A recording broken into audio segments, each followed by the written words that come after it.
அஸ்ஸலாமு அலைக்கும் ஃப்ரெண்ட்ஸ். நல்லா காரசாரமாக பேபி பொட்டேட்டோஸ் வச்சு சூப்பரான ஃப்ரை தான் வந்து செய்ய போகிறாங்க. சேனலை ஃபஸ்ட் டைம் பார்த்திங்கன்னா மறக்காமல் சப்ஸ்கிரைப் பண்ணிக்கோங்க. 1/2 கிலோ அளவுக்கு பேபி பொட்டேட்டோஸ் வந்து நல்லா வாஷ் பண்ணி குக்கரில் சேர்த்து கொஞ்சமாக உப்பு சேர்த்து ஒரு விசில் வச்சு எடுத்துருக்கேன். இதுக்கு சேர்க்குற மசாலாஸ் வந்து நம்ம வறுத்து சேர்க்க போகிறோம். அதுக்காக வந்து கொஞ்சமாக பேனில் ஆயில் சேர்த்துக்கலாம்.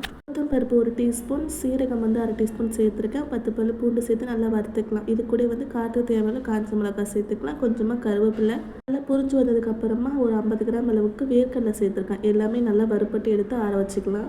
80% வெந்த உருளைக்கிழங்கு வந்து தோல் உரிச்சிட்டு 2 கட் பண்ணி எடுத்திருக்கேன். பேனில் வந்து தாராளமாக ஆயில் சேர்த்துக்கலாம். கொஞ்சமாக கடுகு, உளுத்தம் பருப்பு, கருவேப்பிலை, ஒரே ஒரு பச்சை மிளகாய் சேர்த்து நல்லா பொரிஞ்சு வந்ததுக்கப்புறமா நம்ம வெட்டி வச்ச உருளைக்கிழங்கு இப்படியே சேர்த்துக்கலாம்.